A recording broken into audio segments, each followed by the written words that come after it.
우리 호산나 찬양대에서 귀한 믿음의 고백을 이렇게 기도로 올려드려 주셨습니다. 주님, 우리의 눈을 열어 주님의 선함을 보게 하옵소서. 우리의 귀를 열어 주님의 그 목자의 음성을 듣고 주님 손 붙잡고 믿음으로 살게 하옵소서. 정말 우리 2019년 그렇게 주님이 우리의 귀를 열어주시고 눈을 열어주시고 주님 손 붙잡고 믿음으로 살게 되신 여러분 되시기를 축원합니다. 아멘. 지난 주일에 이어서 아브라함의 신앙의 유산을 대물림 받았던 그 이삭이 이 언약의 계승자가 되어서 누리는 축복을 살펴보면서 우리 자신과 우리 자녀 세대를 향한 이 약속과 소망의 말씀으로 붙잡기를 원합니다. 하나님의 뜻은 하나님의 모든 백성들의 가정이 그리스도 안에서 행복한 가정으로 사랑이, 기쁨이, 감사가 흘러가는 가정이 되길 원하시는 줄로 믿으시기 바랍니다. 역사의 시작부터 아담과 하와를 짝지어 주시면서 이 가정을, 결혼 제도를 세워주시고 가정을 허락하신 분은 창조주 하나님이십니다. 그런데 아담과 하와를 속여서 하나님을 배반하고 하나님께 불순종하고 죄악에 빠지도록 유혹했던 뱀의 의도는 하나님께서 창조하신 모든 선하고 아름다운 것을 다 훼손하고 오염시키고 망가지게 하는 것입니다. 그래서 하나님께서 허락하신 이 축복된 결혼의 제도, 이 가정을, 창조 질서를 훼손하고 파괴하려는 이 사탄의 집요한 역사를 오늘날 우리 이것이 사회적인 현상으로 나타나는 것을 보고 있습니다. 그런데 하나님께서는 이렇게 죄에 오염되고 훼손되어 망가진 이 병든 가정들을 치료하시고 회복하기를 원하시는 줄로 믿으시기 바랍니다. 예수님의 십자가에서 이신 구원의 역사는 죄 때문에 훼손된 파괴된 가정을 치유하시고 회복하십니다. 십자가의 능력으로 한 영혼이 치유함을 받을 때 이 한 영혼이 치유와 회복을 경험하면서 가정에 그 그리스도의 복음의 능력으로 치유와 회복이 임하는 것입니다. 그렇게 가족이 회복이 되면서 공동체가, 교회가, 또 우리가 몸담고 있는 이 커뮤니티가 변화되어서 생명의 역사가 우리와 우리 교회를 통해 우리 이웃의 지역사회에 우리가 살고 있는 이 나라 이 땅에 온 세상에 흘러가기를 원하시는 줄로 믿으시기 바랍니다. 하나님의 뜻입니다. 우리의 개인적인 삶, 우리 가정에 이런 놀라운 치유와 회복이 임하는 역사, 그래서 이런 개인과 가정이 치유받고 회복되는 역사를 돕기 위해서 3월 중순부터 회복학교를 준비하고 있습니다. 기도로 준비하시고 등록하시기 바랍니다. 오늘 본문에 아브라함이 믿음으로 살았더니 그 신앙을 대물림 받아서 언약을 계승하며 이삭이 누리는 축복이 있습니다. 어떤 축복입니까? 첫째로 부모의 실수와 죄, 그 고통을 반복하지 않고 자녀 세대는 믿음의 길로 행하면서 하나님의 은혜를 누리더라는 것입니다. 이삭의 부모였던 아브라함과 사라는 결혼하고도 오랫동안 자식이 없었습니다.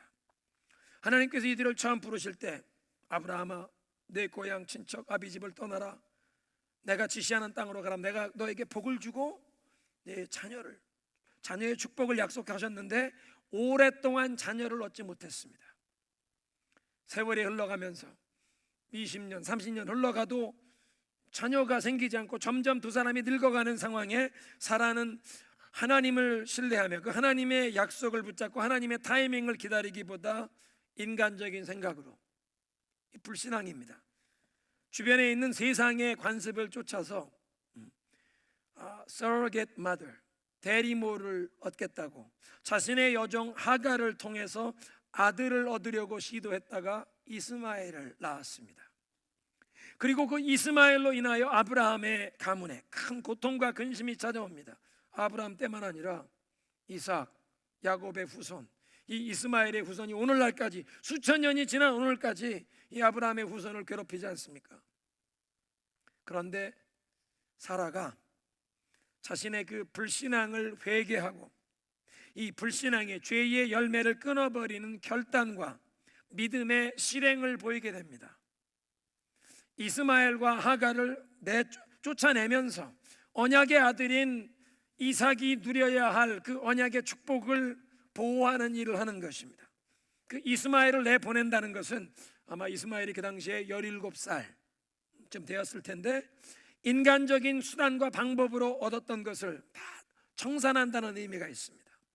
하나님의 약속을 얻는 것이 아니라, 하나님의 타이밍을 기다리는 것이 아니라 인간적인 수단과 방법으로 내 생각대로 했던 이 모든 열매를 끊어버리겠습니다.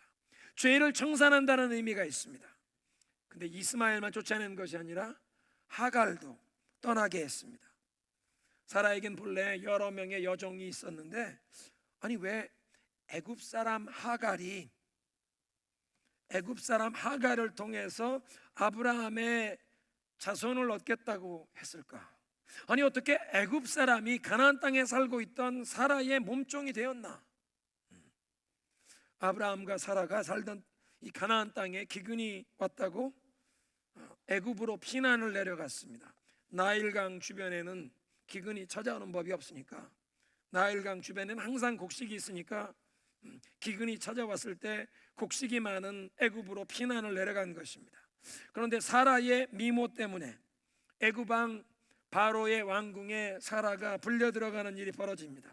아브라함이 사라를 자기 아내라고 밝히지 않고 누이라고 속였다가 바로의 궁으로 불려갔는데, 하나님께서 간섭하시고 보호하셔서 사라가 해함을 당치 않고 무사히 돌아오는 사건이 있었습니다. 그런데 그 사건 가운데 애굽 왕 바로가 아브라함에게 남녀 종들을 선물했습니다. 창세기 12장 15절에 보면 바로가 사라를 왕궁으로, 자기 후궁으로 맞이하겠다고 데려가면서 아브라함을 후대하는데 아브라함에게 양과 소와 암수, 나귀, 낙타와 노비를 주었더라. 남녀 노비를 주었다는 것입니다. 애굽 사람 하갈은 바로 그때 애굽 왕 바로가 주었던 노비 중에 하나였을 것입니다. 아브라함과 사라는 본래 지금의 이라크의 동남부 이란과 가까운 지역에 있는 바스라라고 하는 항구 도시, 그 지역이 갈대아 우르였습니다. 그 갈대아 우르에서 출발해서 유브라데 강을 타고 서북쪽으로 올라가서 지금의 터키의 동남부 지역에 하란에 이르러서 하란에 정착해 얼마를 사는 동안 아브라함의 아버지 데라가 그곳에서 죽었습니다.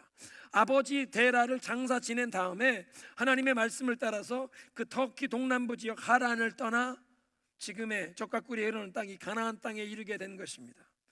그러니까 이 아브라함은 터키 동남부 지역에서 지금 가나안 땅으로 이렇게 이동하며 한 곳에 무슨 집을 짓고 산 것이 아니라 장막을 치고 이동하며 다닌 유목민.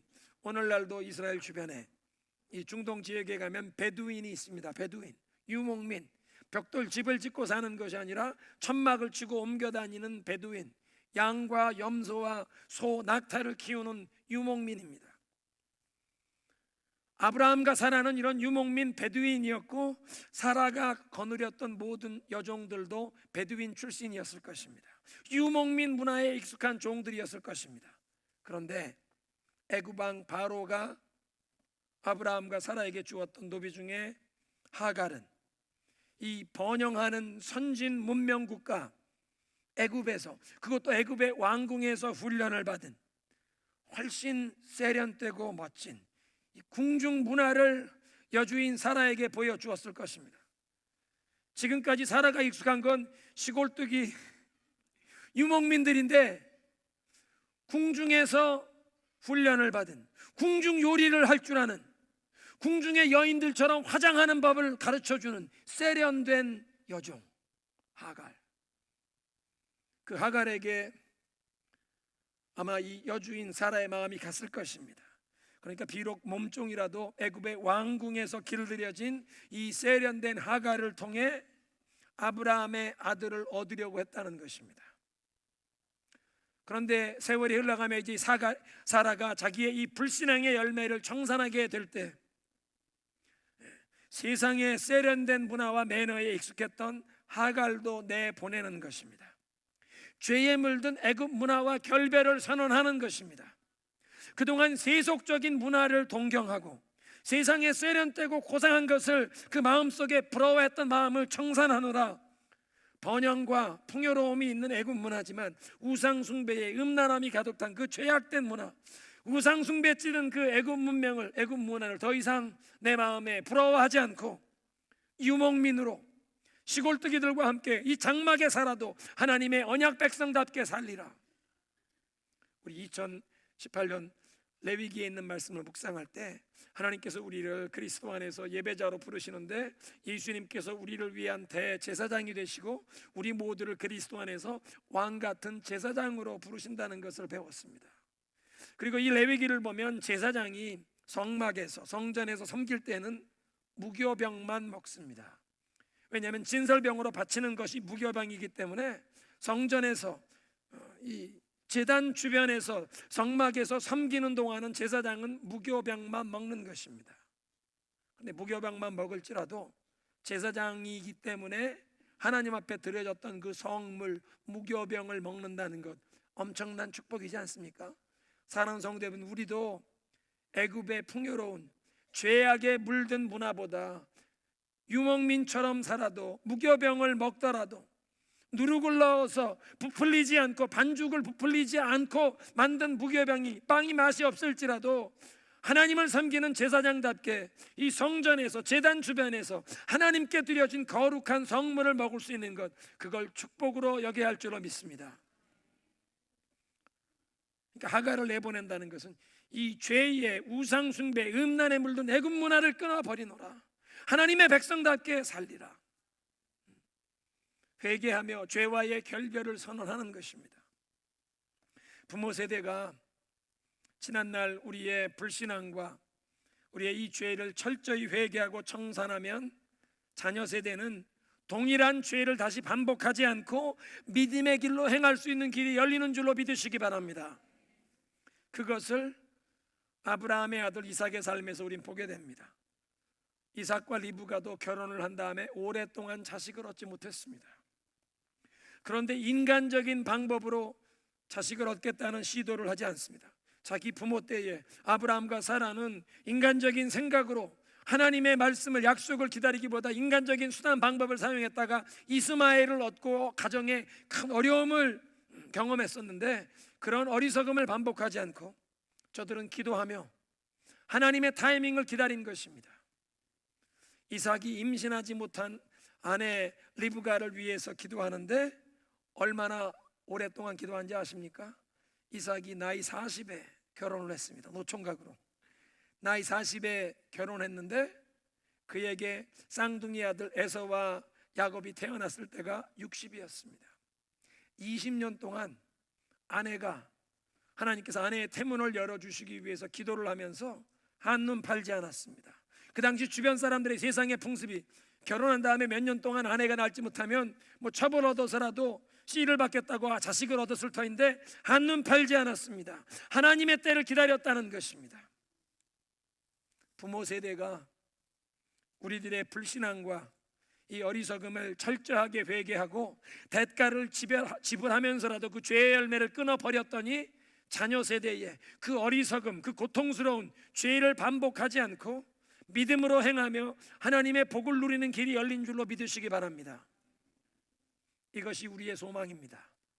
그리스도 예수 안에서 우리의 어리석음, 우리의 죄, 우리가 경험했던 고통을 우리 자녀들이 반복하여 경험하지 않고 그들은 믿음의 길로 행하며 하나님의 은혜를 누리는 것이 우리의 소망인 줄로 믿습니다. 두 번째로 언약의 계승자였던 이삭이 누린 축복은 아버지 세대에 겪었던 어려움이 자녀 세대에 다시 찾아오는데 하나님이 간섭하시고 하나님이 인도하셔서 하나님의 그 말씀에 순종하며 보호와 공급을 경험합니다.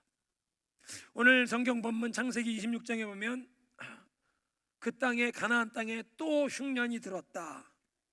이 이삭의 아버지 세대였던 아브라함 시대에 흉년이 들었었는데 또 흉년이 찾아왔다. 아버지 때 흉년이 찾아왔을 때 아브라함과 사라가 어디로 갔다고 했죠? 애굽으로 내려갔다가 큰 어려움을 경험할 뻔했습니다. 그런데 두 번째 흉년이 들었을 때 하나님이 이삭에게 나타나 말씀하십니다.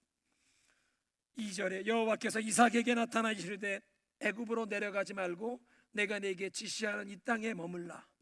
애굽으로 가지 않고 이 땅에 얼마를 머물면 내가 너와 함께하여 네게 복을 주는데 이 모든 땅을 너에게 주고 네 아버지 아브라함에게 약속했던 그 모든 약속이 네게 이루어지게 하리라. 부모 세대가 흉년 들었다고 곡창지대인 애굽의 나일강 주변으로 피난 갔다가 큰 어려움을 겪었는데 부모 세대와 동일한 그 환난과 어려움, 이 기근이 찾아왔는데 하나님이 이삭에게 친히 찾아와 말씀하시고 직접 어디로 가야 할지 일러주시고 인도해 주십니다. 하나님이 동행하시고 축복해 주실 것을 말씀하십니다. 왜 그랬습니까? 그 이유가 5절에 밝혀 있습니다. 5절에 이는 아브라함이 내 말을 순종하고 내 명령과 내 계명과 내 규례와 내 법도를 지켰음이니라. 이게 놀라운 말씀입니다. 하나님께서 아브라함의 삶을 어떻게 보시는가? 아브라함의 인생에 대한 하나님의 종합평가인데요, 아브라함이 내 말을 순종했다, 내 모든 법도와 내 규례를 다 지켰다. 아브라함과 사라가 하나님 말씀대로 기다리지 않고 인간적인 생각으로 행했다가 이스마엘 낳은 건 어떻게 되고, 그런 수치스러운 부끄러운 일이 있었는데 하나님 앞에 회개하고 대가를 지불하면서라도 그 불순종 죄의 열매를 끊어버렸더니 하나님이 그 죄는 다 덮어두시고 기억하지 아니하시고 믿음으로 행한 것만, 순종한 것만 기억하시는 줄로 믿으시기 바랍니다. 긍휼과 자비가 풍성하신 하나님께서 아브라함의 인생에 그 모든 불신앙의 열매 청산했기에 그 허물과 실수는 다 덮어버리시고 믿음으로 순종한 부분만 기억하시면서 이는 내 아비 아브라함이 내 말에 순종했다, 아브라함이 내 모든 말에 순종했기 때문에 그 아브라함의 아들인 이삭 네게 내가 복을 주노라. 아브라함이 순종했다고 그 아들 이삭의 삶에 아버지 세대에 경험했던 것과 같은 똑같은 어려움과 환난이 찾아왔을 때, 흉년이 찾아왔을 때 하나님이 친히 말씀하시고 애굽으로 가지 말고 내가 지시하는 곳에 머물라. 그러면 내가 너와 동행하고 너에게 축복하리라 약속하십니다. 심지어는 이삭이 아버지의 그 부끄러운 실수, 이 연약함을 반복하는데도 하나님 말씀에 순종해서 애굽으로 내려가지 않고 하나님이 지시하는 땅에 머물렀다는 이 순종한다는 큰 그림 안에서 하나님이 그를 보호하십니다. 오늘 본문에 보니까 이 이삭이 그랄 지방에서 이 블레셋 사람들 가운데 거하면서 자기 아내 리브가를 아내라고 하지 않고 누구라고 합니까? 누이라고. 어디서 많이 들어본 얘기 같지 않습니까? 부전자전. 자기 아버지가 자기 아내를 뺏길까봐, 아니 무슨 남자가 자기 아내 하나 못 지키고, 자기 아내가 이쁘게 생겼다고 사람들이 나를 죽이고 아내를 빼앗아 갈까봐 아내라고 하지 않고 누이라고 하는 그 부끄러운 일을 아브라함이 몇 번 했습니까? 몇 번? 2번. 그리고 2번 아내를 빼앗겼다가 하나님의 보호하심으로 간신히 돌려받았는데, 한 번은 애굽에서 그랬고요, 한 번은 지금 이 이삭이 그 똑같은 실수를 범하는 이 지역에서 이 블레셋 왕 아비멜렉한테 뺏겼던 일이 있습니다.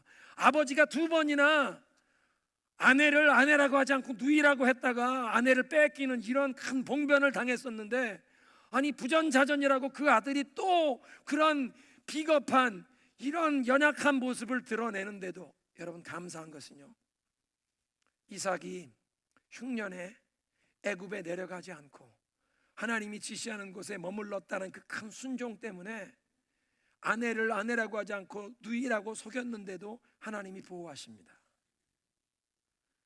이 가정이 어려움 당하지 않도록, 사라가 봉변 당하지 않도록 하나님이 보호하십니다. 이방인의 왕을 통해서 누구든지 이 사람이나 그 아내를 건드리는 자 내가 죽인다, 건드리지 말아라, 하나님이 보호하십니다. 순종하는 곳에 하나님의 보호가 임하는 줄로 믿으시기 바랍니다. 아버지와 똑같은 연약함이 드러나는데도 애굽으로 내려가지 않고 하나님 말씀에 순종했다는 그 큰 틀 안에서 하나님이 이 가정을 보호받게 하십니다.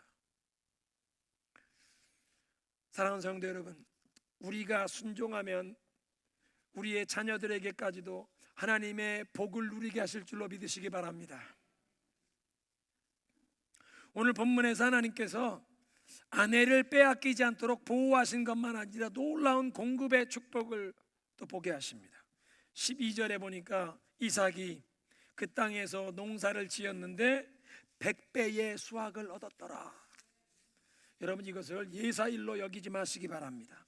이삭은 본래 농사꾼이 아니라 유목민, 베두인입니다. 그러니까 작물을, 곡물을 심어서 이걸 경작하는 농사일의 전문가가 아니라 소, 양, 낙타 이런 짐승 가축을 키우는 게 그의 전문가지. 그래서 그렇게 소와 양을 키워서 양, 염소 이런 것 곡식과 바꿔 먹던 사람입니다. 자기가 농사지어서 곡식을 수확하던 사람이 아니었습니다. 그런데 그런 사람이 흉년에 애굽으로 내려가지 않고 하나님이 지시하는 곳에 머물렀더니 하나님께서 그가 농사를 짓는데, 농사꾼도 아닌 사람이 농사를 짓는데 100배의 수확을 얻게 하십니다. 하나님이 하늘문을 여시고 축복하시면 이런 놀라운 은혜를 경험하는 줄로 믿으시기 바랍니다. 농사의 전문가도 아닌 사람이 농사를 짓는 첫 해에 100배의 수확을 얻는 축복. 이삭이 창대하고 왕성하여 거부가 되었다는 것입니다. 하나님의 말씀에 순종하며 흉년인데도 애굽에 내려가지 않고 그 땅에 머물렀더니 하나님이 연약함이 드러나는데도 아내를 빼앗기지 않도록 보호하시고 농사를 지었더니 100배의 열매를 결실하게 하시는 놀라운 공급을 누리게 하신 줄로 믿습니다. 한번 따라해서 순종하면 보호와 공급을 경험한다. 여러분, 2019년도엔 우리와 우리 자녀들의 삶에 하나님의 말씀에 이렇게 순종하면서 보호와 공급을 경험하시는 해가 되시기를 주님의 이름으로 축원합니다. 오늘 메시지를 정리하겠습니다.